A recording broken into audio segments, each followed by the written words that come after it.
Mayor, are you there? Sound is very distorted now. Well, we can hear you perfectly. Can you not hear us, Phil? There we go. Can you hear me now? Yes, we are good. You can call us to order. You ready to go? All right. This meeting is called to order Monday, September 20th, 2021, regular City of Gold Hill City Council meeting. Roll call, please. Mayor Studebaker. Here. Councilor Bieshad.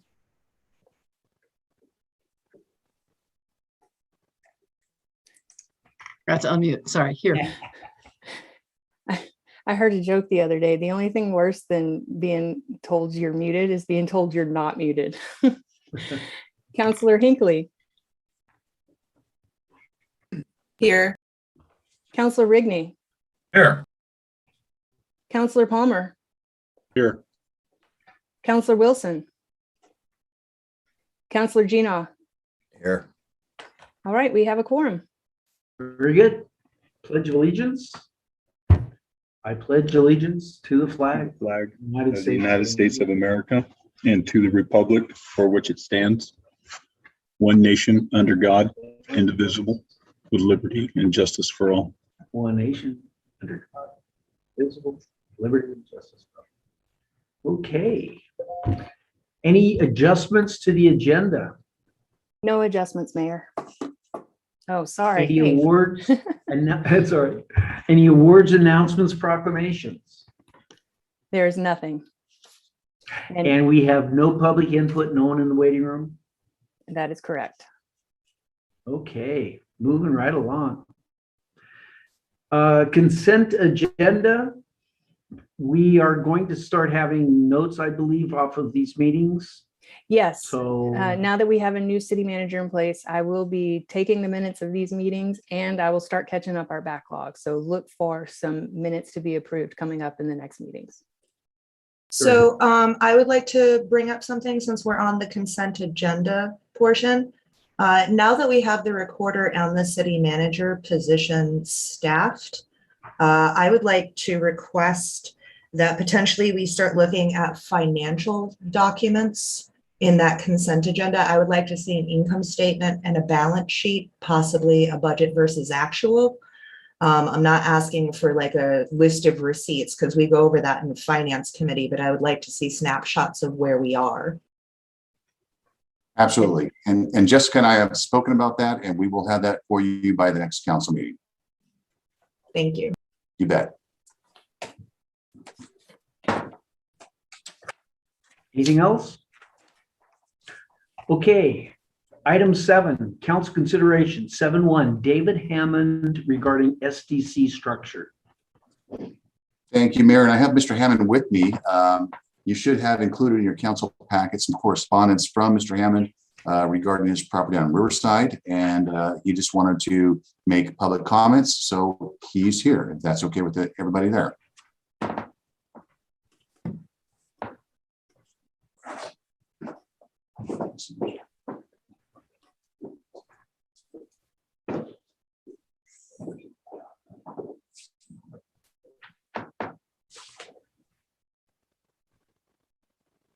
Okay, so we've got several pages of backgrounder. David, did you want to add anything to that or summarize briefly?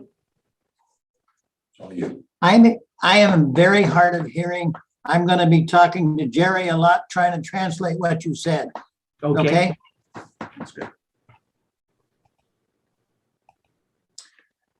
So, Mayor and members of the council, what Mr. Hammond is requesting is, this is in reference to his property on Riverside, and he wants to have a connection from our service line to his property. And I think we've got most of it resolved. Mr. Hammond, you've already agreed to do the installation, correct? I've agreed to do the installation on my private property. I've not agreed to do what the city should have done in the first place. Okay.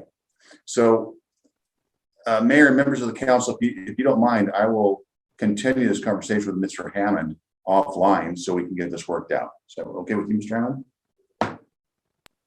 Well, I had a question, because I wasn't clear as far as the history on this. So the locate had to be done on the private infrastructure on the property, or the locate had to be done on city hookup? Did you hear that, Mr. Allen? There were services installed to each lot of the subdivision. And the city did not know the location of those services. I've spent a lot of time and effort and money I've finally located my service. And I have a map that shows me where the other services are. And the problem is the pipe that goes to my property is dead. So I'm assuming that the connection to the main at the main is turned off. If normally, I'm a civil engineer, I've been doing this for a living for quite a while. Normally there is a shut off at the main and there's a curb stop, we call it, at the end of the public service. That's usually how you control the flow in and out of the service. This particular one happens to be under pavement, which makes it more difficult to get to turn on, assuming it is up there. Okay, I have a clearer idea now what the issue is. Okay, thank you. Sound good? So we'll work together offline? Yes. Okay, perfect. So I don't think there's any further direction that we need from the council. Okay, You and I will work. I sent you an email You did. and basically that was my position. You Got it. turn it on, get it and I'll take it from there. You got it. All Make right, it happen. Okay, sir. all right. Good seeing you. Thanks, David.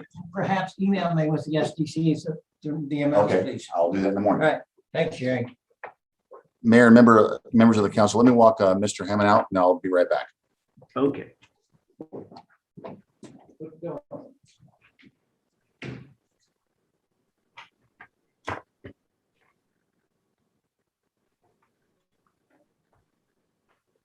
Weird seeing that view into that room and I'm not sitting there.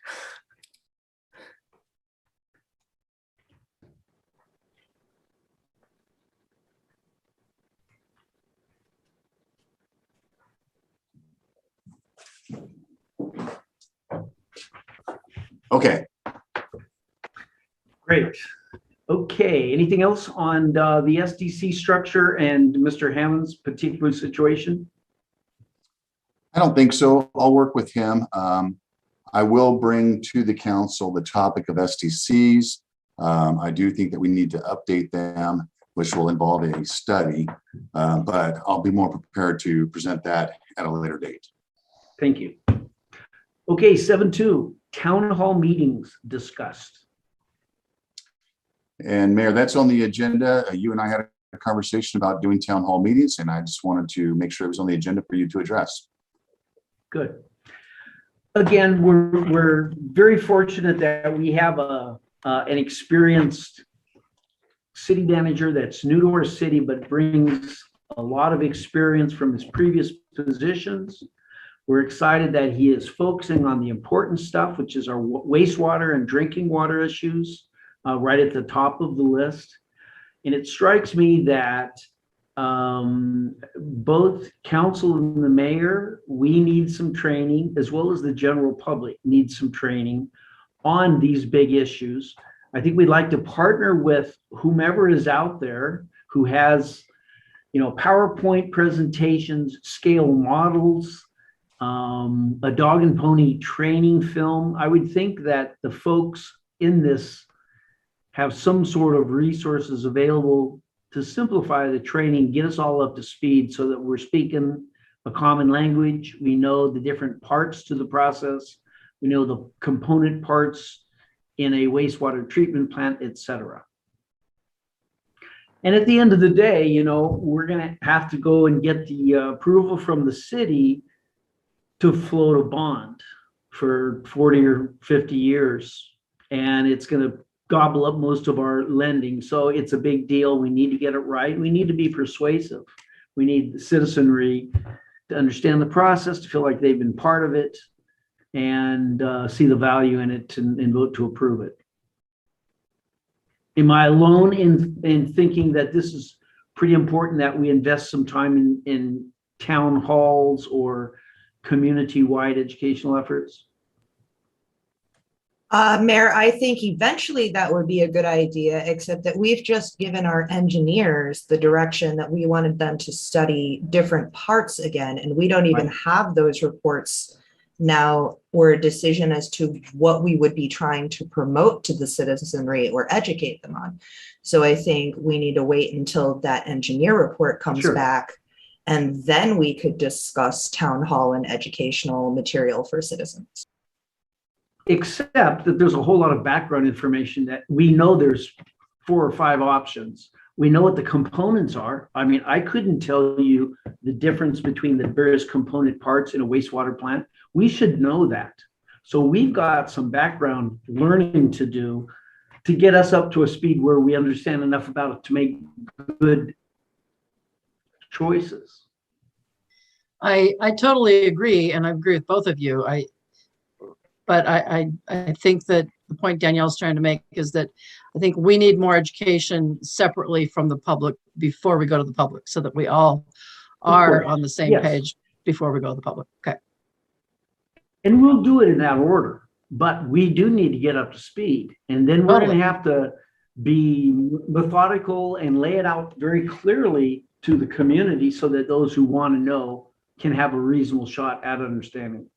So those will be coming. That's not this month, but those are coming. And we'll look to partner with the vendors who have these resources. They have to do this sort of thing all the time. I'm pretty sure they would have PowerPoints and little educational films, et cetera. Yeah, Brad, what is the status of our engineering reports? Is there a due date on those things? And what's the due date that we're going to be under the deadline for DEQ on that sewage treatment mess? Actually, Counselor, I can address that. I did speak with Dan Scalise Friday, and we talked about this report. He doesn't think he'll be able to get it due to us by next month, but he is going to apply for an extension with DEQ. Currently, what's our deadline with DEQ, Jerry? I do not have that information. Okay. I can find out and get back to you guys. Jessica, perchance, you might know that? I'm pretty sure it's right around now. Yeah.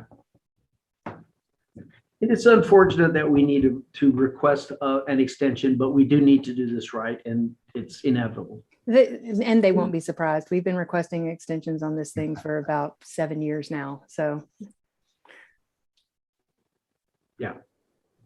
Plus, it makes sense for us to wait until we got the new team on board. We've got Jerry, and so now we can move forward. Okay, 7.3 Firewise Program. And again, Mayor, I'm going to defer to you. I know you met with the fire department last week, and you wanted to give an update to the council regarding the Firewise program. Yes. So the Firewise program is a nationally standardized community education effort in which it indicates a community's interest in being part of the solution.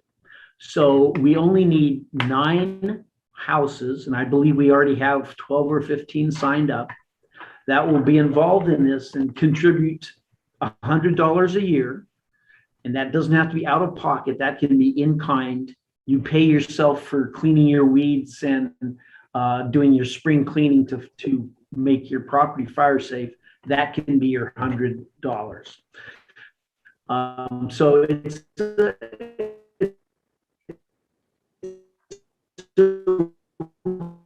real easy.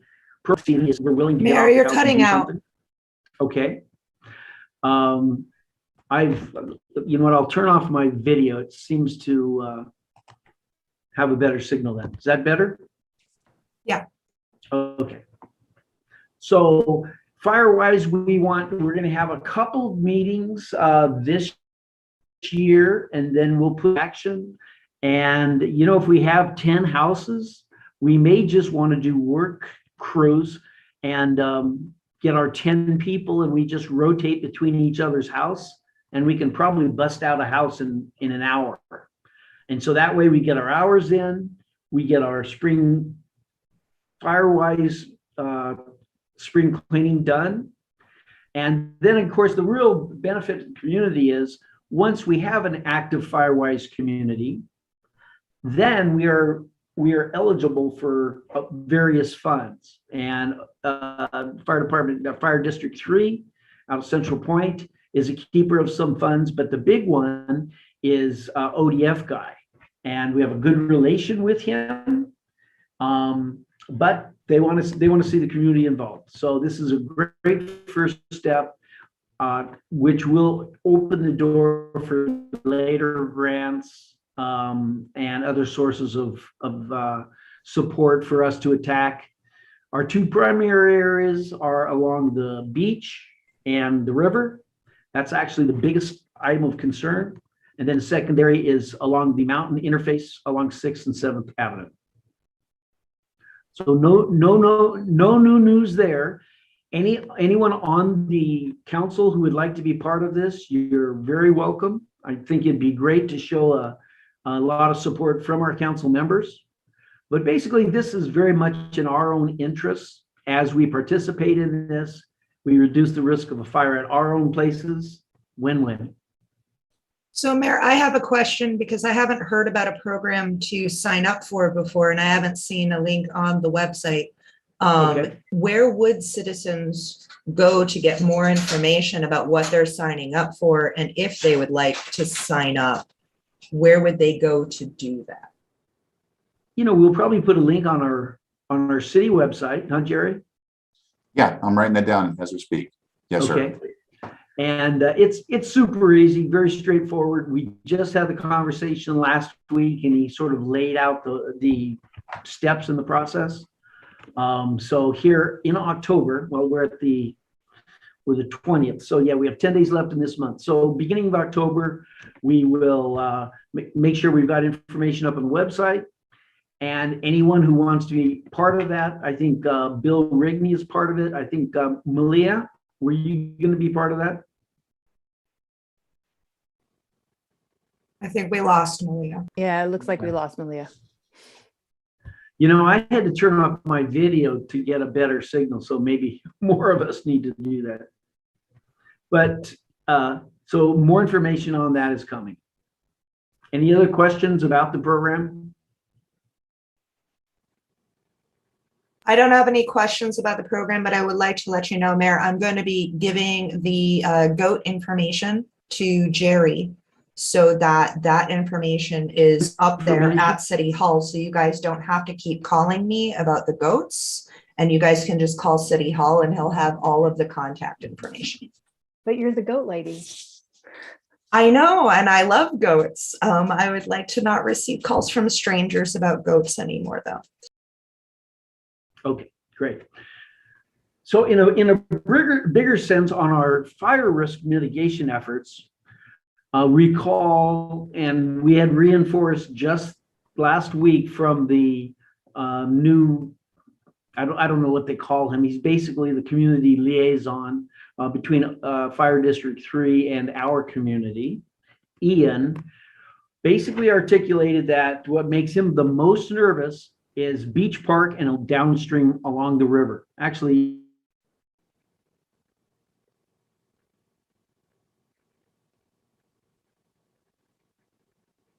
and moving air along the river. So in that case, a spark, homeless encampment, whatever, along those areas, if they continue to have all of the underbrush and the blackberries, huge risk that we get a fire and it can run right up into the heart of our downtown.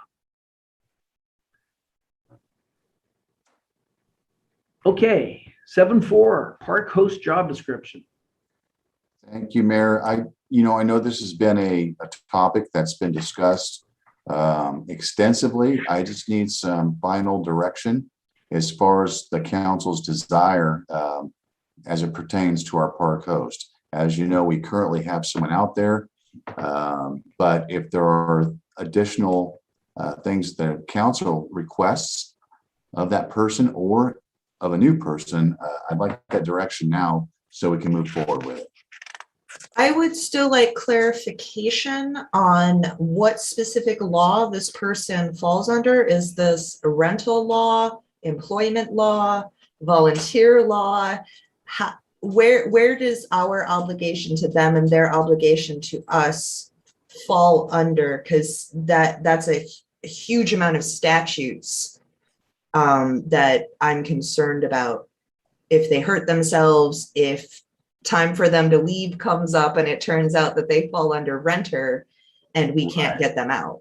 Good point. And Counselor, I'll have to reach out to our city attorney for that. I don't have an answer for you. My guess is it fall under volunteer law, like a nonprofit, but I want to confirm that with our attorney. I agree with you. There is some risk of liability when it comes to this person.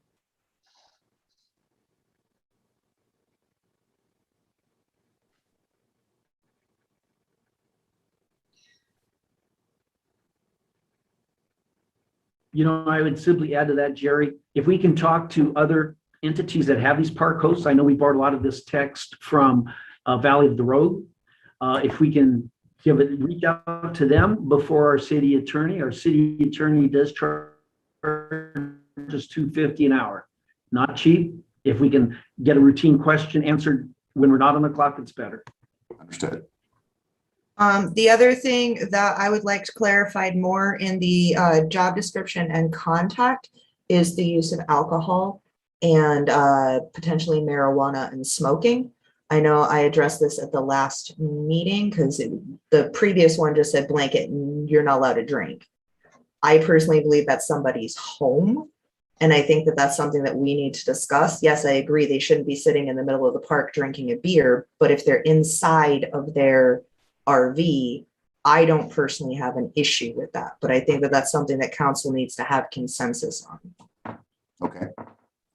Well, we have the council available right now. Can we discuss those thoughts while we have everybody here?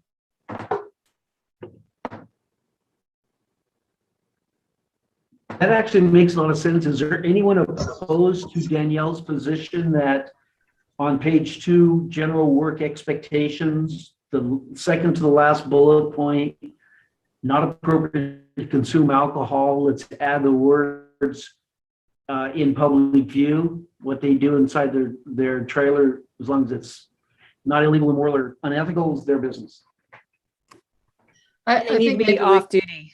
we could say something about when you're off duty, assuming that we do have some Yep. sort of symbol, some sort of idea of what it means to be on duty or off duty for this person. But I'm totally comfortable with that. That's their home. That, you know, and according to Oregon laws, it would also be probably legal to smoke marijuana inside because it is your home. Okay. Off duty or inside? Should we say that? And inside. Yeah, I Yeah, don't I think they wouldn't- should be drinking if they're actually on hours. And or inside trailer. All right. Got it. I'm sorry, my computer went dead in the middle of all that. I thought it was plugged in, but the charging cord wasn't plugged in. So I missed the intro here. Are we discussing the contract right now? Is that where we are? So we're on 7.4 park host job description. Mhm. Danielle reiterated her concern from last time we met, which basically on our park host contract, page 2, the last bulleted area, the general work expectations. The second to the last bullet point reads, it is not appropriate to consume alcohol. We're discussing and seeing if anyone is opposed to us adding except when off duty or inside trailer. You didn't miss So anything else. You joined right as we Okay. started talking about it. Thank you. Are we going to be discussing any aspects of the park host situation other than the contract or just the contract? No, let's talk about it. I think we can talk about everything. I just wanted to get my one Okay. other point about the contract. Okay. I would like to have I a have pet others. policy. I would like it spelled out that if they are to have a pet, that pet is to be only off leash in the dog park and not running loose in the park. It needs to either be in their RV or in the dog park.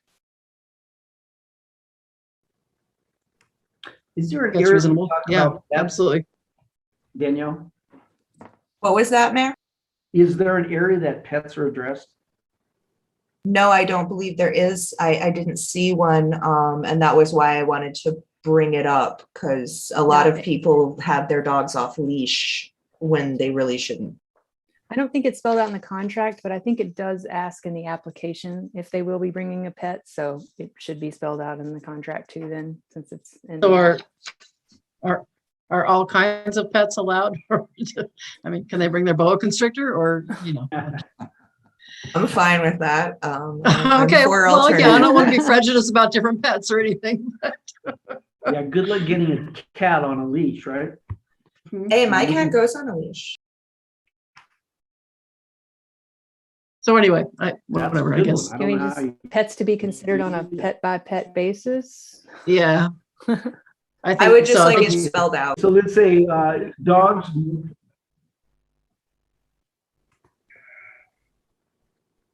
Yeah, so we can just add it. We can add a line that say dogs must be kept on leash other than inside trailer or in dog park.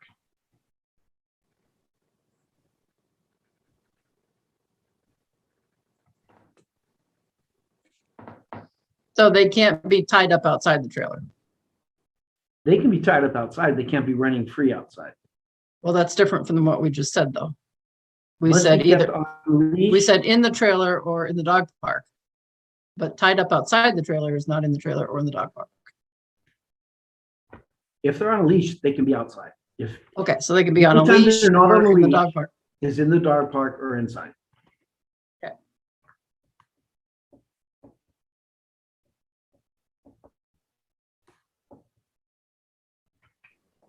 Got it. And you know, the other area that I think we ought to really emphasize is that this is kind of the resident assistant, like in college when you had dorm RAs, which were the enforcers of the rules. I think this person needs to understand that, you know, a big part of this job is to reduce vandalism, graffiti, theft, etc. And they kind of need to get that up front in our expectations, that we expect you to actively be on the guard to reduce these things. So if we're moving on beyond the contract, I have other things I want to say about that too, that kind of piggybacks on what you just said. You know, they do have an expectation of, you know, some of these other duties, and they do have an expectation of being available to the public. And along with that, the site needs to be more accessible to the public. Right now, her door, if somebody had an emergency and wanted to go knock on her door and say, I need help, there's a big, huge fence in the way and you can't see beyond it. You don't know what's beyond the fence. So I think there needs to be a clear line of sight from the parking lot to the door of the trailer so that people can say, there's the door. I can walk up there and knock on the door, ask a question, ask for help. Report a problem, something like that. Right now, it looks like she's hiding behind a fence and not available. It just doesn't look available and welcoming, like I think it should. And maybe we'd have some signage with the person's Signage cell would be phone. perfect too. Yes, absolutely necessary. Cell I phone. got You know- the signs. I got the signs made, and we just picked them Okay. up from the sign shop. What about also providing her with like a reflective vest and something to pick up trash? You know, I know there's areas in the park where there's trash on the trails. It's been there for months. She could spend some time going around and picking up trash with a little, you know, who wants to put your hands on it? She should have gloves and a trash picker upper thing and bags and a vest. And she could spend some time doing that. And that would be part of patrolling the park as well, just looking for problems. Patrol the trails. I don't know if she goes out on the trails, but there's a lot of trash on the trails. I think to piggyback off of that, the other expectation there that I've heard complaints about is that the road in is blocked off when the park's supposed to be open. And we've got fishermen that are trying to go out there early morning, and that blockade thing, I'm not even going to call it a fence because it's not a fence, what's been put up there, is still up there, and they're not able to drive their vehicles through to get to the river.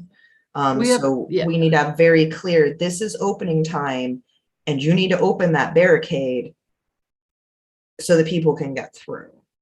We have people that make a living using that boat ramp for, you know, taking guests on, you know, guides. And if they show up and the gate's closed and they got a guide sitting there, I mean, a guest, they look really, really bad. They're going to get really, really mad. and they'll go someplace else. And, you know, I don't know that we get a lot of money from the boat ramp, but we would lose boat ramp fees, you know, and worse than that, it's bad for, you know, bad for Gold Hill to, Yep. so that's just really got to be critical. Opening that gate at 5 in the morning is absolutely critical. So Malia, what time should we have them open the gate by? Well, there's a sign right as you get, you know, before the junction there, before the skate park, and you turn right to go down to the main parking lot where the bathrooms are and where the park host is. There's a sign right there that says the park hours are 5 a.m. to 10 p.m. So that's when it should be open, because that's what the sign says. There's a handmade piece of paper in a paper protector thing hanging from the cable that says, so when the gate is closed, that sign is hanging from the cable and it says park is closed until further notice. What does that mean? Next month? That sign should not be there. I think it was put up there for COVID when we closed the park for COVID. That sign that says park is closed till further notice has to go away. And the sign, if you're going to put a sign on the cable on the barricade, it needs to say park hours are 5 a.m. to 10 p.m. You know, unless you want to talk about changing the hours, I wouldn't be in favor of opening it any later in the morning. The fishermen might even want to get there earlier. I don't know, we should Exactly. I've had more requests that it opened earlier than later. Changing the closing hours from 10 p.m. to dusk would make sense. I think that's There reasonable. are no lights in the park. People shouldn't be there after dark. I agree. Yeah. I think 5 a.m. is that a reasonable time to open the gate so they can get into the water? That is the time. 5 a.m. to dusk. Can we say that? I'm sorry, but it doesn't even get light until around 6:30. Well, this So- time of year, but in June. I know, but you're not even supposed to be on the river until it's visible. It's like hunting. You can't go hunting unless the sun is up, unless it's Obviously, dawn. of course. So then maybe we make it dawn to dusk. Yeah, dawn. There you go. You just pay attention to fishing season. That was really my concern, is fishing season, because there are people who fish from the bank. They're not on the water. They're doing early morning and night fishing Well, from, they're not from the doing bank. night fish. You cannot fish at night. So yeah, dusk is a reasonable time, starting time. So Did you- the sign there at that junction where it says park hours, 5 a.m. to 10 p.m. needs to be changed. We could change that. So we'll need to do it by a resolution because it is written into the code book, those hours. And I can get with you, City Manager Breckenridge, and talk about where that's located. You got it. Thanks. So you'll have a resolution with those changes for next time?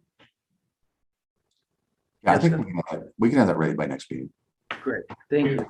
So before we agree to the resolution on the hours, I would actually like to do a survey and potentially get a hold of the rafting guide companies in the area and ask them what times they're using those rivers. Because right now, this is a guess as to when this should be open. The complaints I'm receiving was that barricade wasn't moved by 5 a.m., which means somebody is using that river at 5 a.m.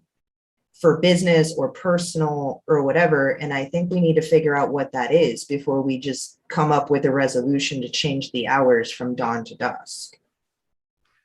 It Would wouldn't, it you- would only take a few phone calls. Yeah, would you like to? It doesn't make even those take calls? that. Just get a hunter or fishing synopsis and look at it. Danielle, You would mean because make it says those in there dawn to dusk?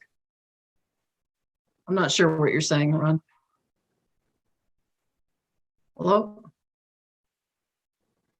What I'm saying is that you can go to any sporting goods store and pick one up. And I'll pick one up tomorrow and I'll bring it into the city manager, but it'll have all the rules and regulations on when they can be on the water and when they can't. I'm an avid fisherman and hunter, so I know if it's dark, you shouldn't be out there. You can't even have your line in the water until the sun comes up. And also at night. Now there's certain types of species that you can, but not salmon and not steelhead. So, but I'll pick that up tomorrow and I'll bring it into Jerry.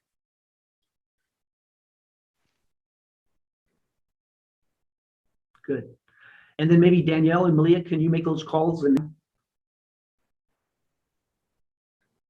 Yeah, I mean, if you want me to call Sawyer Rafting, I can do that. Great. I mean, okay, super. And then report back to us your findings next time. okay. Anything else on the park host?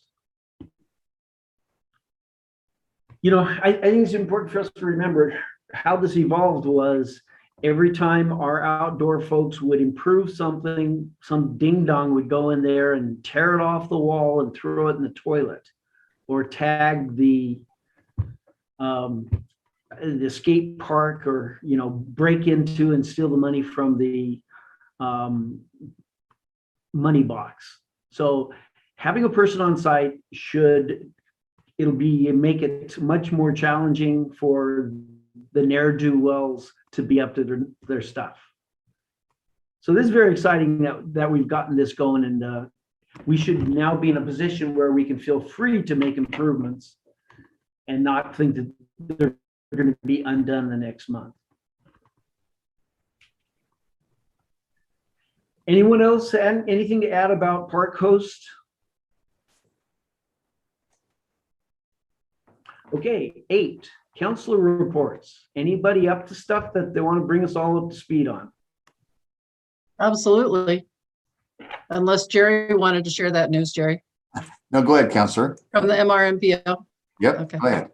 So Jerry and I had a very fun meeting at the Middle Rogue Metropolitan Planning Organization on Thursday, which is they kind of oversee transportation and other planning for this part of the world, for Josephine County and Rogue River and Gold Hill. So like if we were to talk to somebody about getting busing, it would be them, not Rogue Valley Transportation. We're in a different planning organization. So we're in that one, and it's based out of Grants, but we're in it.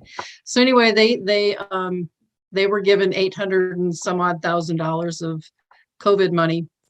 And they decided out of the goodness of their hearts to give $270,000 of that to Gold Hill. They're also giving $270,000 to Rogue River and $270,000, I think it was, to the Greenway project. So instead of giving all the little towns $50,000 or $100,000, they said, let's give Gold Hill and Rogue River the bulk of it, because they have a hard time getting funding and they have a lot of needs, which was very, very, very amazing. We didn't ask them to do that. They just said they would do it. So it's really cool. So they announced, or they passed a motion at that meeting saying that we could have $270,000 of this COVID money. And it needs to be used for transportation related projects, which can be interpreted fairly broadly, was the impression I had. And there were no strings attached. The only thing we had to do was we had to give them a list of the money with the projects and how the money was going to be spent. And right off the top of my head, I know that the bike path, the walking and bike path, is deteriorating rapidly. And if we don't fix it and seal it soon, it will fall apart and we'll have to be back to starting over from scratch on the bike path. So I know we have needs for sidewalks and stuff like that, but I don't think this can be used on like Highway 99. Like Danielle, I was thinking of you with the school problem there, but I don't think we can probably use it on properties that are Department of Transportation properties. So I know there are a number of properties here in Gold Hill along side streets in the back. I know my fight is actually with the county, but there are a number of areas throughout town that could use sidewalks that don't have sidewalks.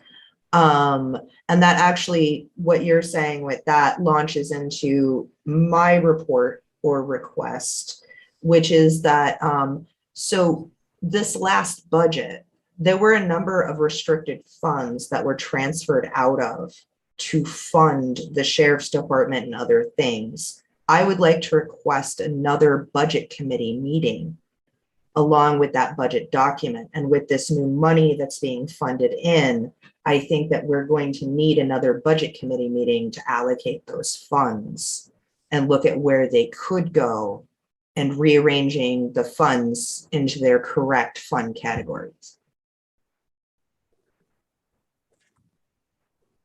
If that makes sense, since we have new money coming in we can allocate certain things from those funds and then get the restricted funds back in where they need to go and everything can be kosher. We could do that, Counselor. I'll just have to make sure that we have to be very careful of supplanting.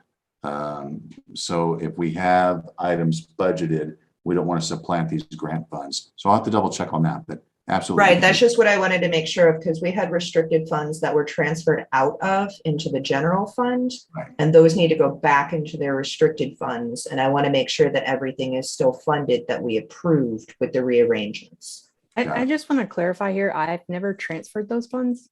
Oh, okay. That never happened. Okay. So On yeah, the budget document, they were it there. was and I just- approved. right. It was approved to do, but none of those funds have actually been transferred. So we don't have to move anything back because it never got moved in the first place. But we can get into more detail about that at the budget committee meeting. If we have 270 for transportation issues, Jerry, what's the probability? What's it going to cost us to get a bridge widening study done? Well, Okay, the challenge that we faced with that is it's not our bridge. It's DOT. okay. So I'm not sure that we would want to or can use this money to fund a survey that pertains to property that's not even ours. Yeah, the problem with that, Mayor, is the bridge is like my issue with the sidewalks along 99 is that all of that is DOT property. I can't go to the city and request that sidewalks be put in along 99 because that's not that's not the city's property. This might be a good opportunity to again have a conversation with ODOT that we're not happy with our bridge coming into the city. We need it widened to a standard width. And Yeah, we've so already they may sent say, a well, letter you about can't- that. Okay, well, we got to keep banging on their door until they get it done. Because right now, if the regional transportation district will not come into the city because of safety issues, which RVTD will not, that's a problem. And I get it. There's lots of things asking for their money, but this is really important. Medford doesn't have any substandard bridges like this. Ashland sure doesn't, and on down the line. Right, So and so I go to the RV Act meetings and there is a lot of infrastructure. They're saying there is a lot of infrastructure money coming. And they specifically requested a letter about the bridge because I mentioned the bridge as being a problem. When they said, we've got to have a letter from the city expressing interest. And we have sent that letter and I will follow up on it through RV Act. RV Act? Okay. Rogue Valley Area Council on Transportation. Good. So they are the people, they're kind of a public, an agent or a committee that relays information from the Department of Transportation to cities and counties. And so they meet 6 times a year. They present all kinds of information about what funding is coming, what kind of projects they're looking at. One of the things that they're saying about these monies coming, these infrastructure monies, is they are looking especially for equity issues. So that means, why does a small town with a poorer population not have an adequate bridge and have adequate public transportation? Yeah. So that's the angle to work on this, is to say, we are an underserved community and we are a poor community and we are a community of poor people and we need public transportation. So we want some of those infrastructure funds and we want our bridges fixed so that we can have buses. And I'm working on that. But Awesome. That is great. And the other equity side to that argument, Malia, is right now the bus drops them across the freeway next to the on-ramp, which means during the winter with no sidewalks and icy roads, kids and adults who ride the bus have to traverse the freeway and make it around that corner. It's a terrible situation. So are you talking about that? You're talking about the regional, the Point bus? The RVTD bus? Yeah. No, RVTD doesn't serve us. That's the Point. Okay, the Point. Which is There is a regional. public bus that picks up at Dardanelle's gas station. Point. And It's called that, the Point. yeah, the It's Point. regional. I think that's what he's talking about. It's not Yeah. RVTD, right? Yeah. Okay, so it's the Point, but that point needs to be made with them that right now that's a poverty issue. And they will, and what they will say is we can't go across the bridge. That's why they won't do that. They won't go across the bridge right now. Which is the argument for us upgrading and widening Exactly. our bridge. Yeah. Exactly. Yes. So build that into your rationale for why we need a standardized bridge width. Well, the other issue too is like what happened when the Alameda fire happened, even though it was 20 miles south of us, people were getting Google Maps saying, detour, get off I-5 now, it's closed. So they all got off 5, a lot of them in Gold Hill. And they're milling around Gold Hill looking for some place to hang out because they know the freeway is closed. So all of a sudden, both bridges were completely jammed with traffic coming off of I-5, even though we didn't have an emergency here. But if we'd had a fire downtown, the fire trucks could not have gotten across the bridge from District 3 because the bridges were jammed. So there needs to be like a wider third aisle for emergency vehicles to be able to access that. That was a question that I had about the transportation funds, Malia. Do you think that having an emergency traffic specialist come in God, and yes, please, do a study please. on emergency routes in and out of Gold Hill in Yeah. case of a fire, in case of a traffic collision, that would be something that would be approved for those funds so that we can put that in our emergency plan? Yeah, that could possibly be one of the things we could spend that money on. Emergency evacuation plan feasibility study. Is that on our list, Jerry? I'm writing right down.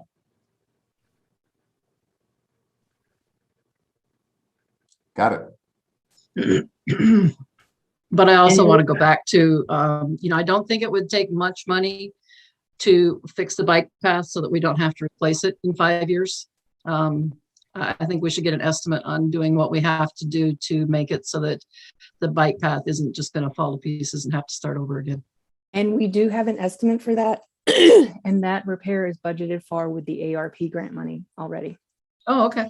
And that's every, not ended just up a only- patch, and it's not a, It's patching all of the holes and then repainting the stripe. And I think it came out to something like $8,000. yeah, but what I think that's kind of a Band-Aid. I think that it needs more than that is what I understood. That was from talking to somebody on the Parks Committee, and I wish they were here tonight, but I understood that was like, that much had to be done, but if we really wanted to do it right, it would be that much more. So I don't know. It's something. Yeah, I'm not sure. It was patching every single crack in the bike path. So, right. yeah. So Malia, are you getting at resurfacing the whole thing and then sealing it? Is that what you're suggesting? I'm sorry, I didn't understand you, Brad. Are you suggesting resurfacing the entire path? I think And I'd have to sealing it? talk again, but I was talking to Paige and I think she had looked into it more and I know that she had talked to Jessica and that's where that estimate for 8,000 came from. But I got the impression that that was like the minimum. And if we really wanted to do it right, maybe it was just completely repaving it. I'm not sure. Yeah.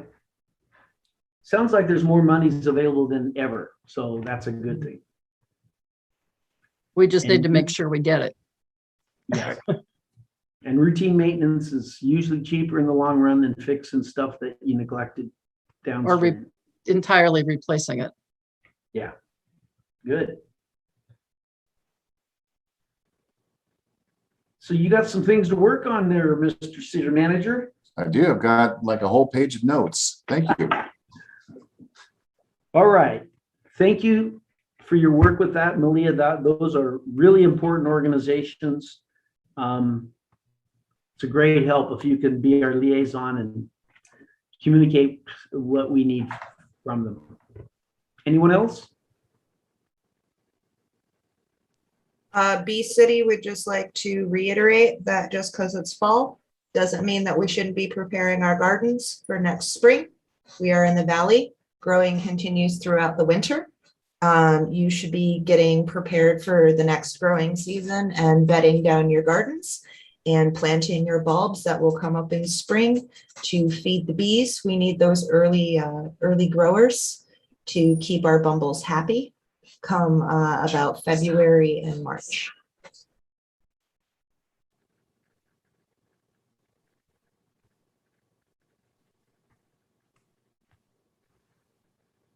Anyone? Department reports. Thank you, Mayor. I've got a few things. I've been a little bit busy since I arrived. I did want to add to Councilor Beechide's report. Yeah, the $270,000 is awesome for us, and it's a great welcoming gift for me. I will hope to bring a budget to the council by next meeting so we can get something approved and we can actually start spending that money. I do have some ideas. When I've come across this type of money in the past, I look at, what are some needs that we would never be able to afford if we didn't have it. And that's kind of what I'm looking at with this. So now, Councilor Hinckley, should the budget committee be involved in the budgeting of this 270? Or would you be okay with me just presenting a budget to the council? I believe because the amount is so significant that we're actually required to involve the budget committee. Okay. And I think we need to have the reconvening just to make sure that everything is kosher and on the up and up with funds and everything like that. And everyone's just aware of Okay. what's going on. Awesome. I'll make it happen. Perfect. Jerry, maybe you can check with Mark Regals in Road River, the other city manager, and Yep. see how they're going to handle their 270. If they need to go through the budget committee or otherwise. Yeah, and even if it's just for informational purpose, I think it's a great idea. I'm a fan of committees like that because the more people that we involve in these decisions, it's just the more informed we are. So it may just be a cursory meeting where the budget committee can help decide where to spend this money. But I will definitely call Mark from Road River. We do have a number of very intelligent and community involved people in our budget committee who may have some amazing ideas that we've Awesome. never even thought of. Yep, and I'm new, so I rely on staff and council, but yeah, absolutely. And moving forward with that, I did talk with Dan Scalise, our engineer. We had a very good conversation regarding the engineering projects, primarily water. So that was very fruitful. Him and I and Jessica met with Business Oregon today to talk about funding for water storage tanks. We're in the preliminary stages of that conversation, but we are moving forward with that. So I just want to let you guys know that. Regarding wastewater, I'm in the 11th hour here, and I hate to muddy the water, but I do want to look at a couple of other options. I'm not making decisions. I just want to make sure that the city is informed completely. So I am scheduling a meeting with Veolia. Veolia is a global company that runs wastewater and water treatment plants throughout not just the United States, but the world.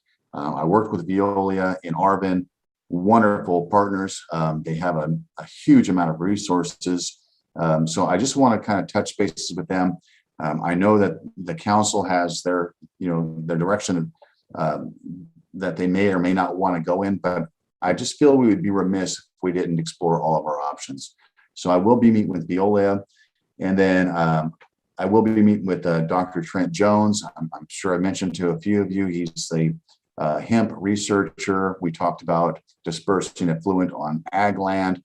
It's just another option. And again, I just want to make sure that we explore all of our options. And I did have a conversation with Mark Warwick, who is a Gold Hill resident, great guy and a huge source of information. And him and I will be meeting again Friday to talk more about his perspective. So I just want to let the council know I'm trying to get informed from more than just one avenue. I know that we have the wastewater treatment master plan, but I think that some different perspectives are very helpful. So I will report back to the council as soon as I have all those meetings. I did meet with Debbie from the water treatment facility and Kevin from the wastewater treatment plant. Great employees. So I got got some information regarding those two facilities. Again, I'd be remiss if I didn't say that Jessica has been a wealth of information. Just what an awesome opportunity to have her still here during this transition, because there's just things that happen within the city that you need that firsthand information. Jessica's been wonderful. So I wanted to give her kudos and her props for that. Shannon has been working on GIS mapping, which will in time map all of our utilities on a GIS system. So if we want to know where a valve is, or a stop sign, or a light fixture, that will be input in Shannon's system. And it's basically, he's inputting as he works. So he's not canvassing the city and doing everything all at once. If he shows up at a house, he'll input some GIS mapping information. So got him doing that. And then, of course, Tony, he continues to provide historical information about the city, and gives me a great perspective on public works. So I just had to make sure that I acknowledge all of our employees. We have a great staff here. And I think that's it. I'm sure there's a ton more I can brief you guys on, but those are the highlights of what's been going on for the last 3 or 4 weeks. I do have a quick question. Where are we on the meter replacement for the water system? Because I know that we got grant money that we were going to be putting towards upgrading all of the water meters, and I'd just like to know where we are on that. That's a great question, and we've run into a bit of a hiccup regarding that. Jessica and I have spoken. When we sent Shannon off to school, we sent him to a class, we found out that the water meters that we purchased have lead. So the people who taught Shannon's class recommended us not installing those. So we have to have some conversations with the people that we purchased those from.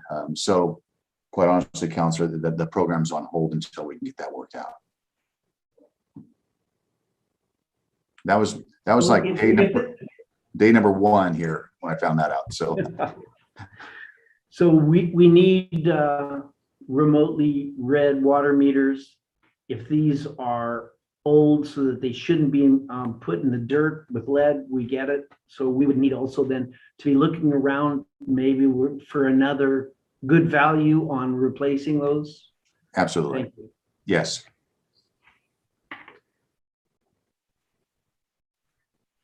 Good of the order.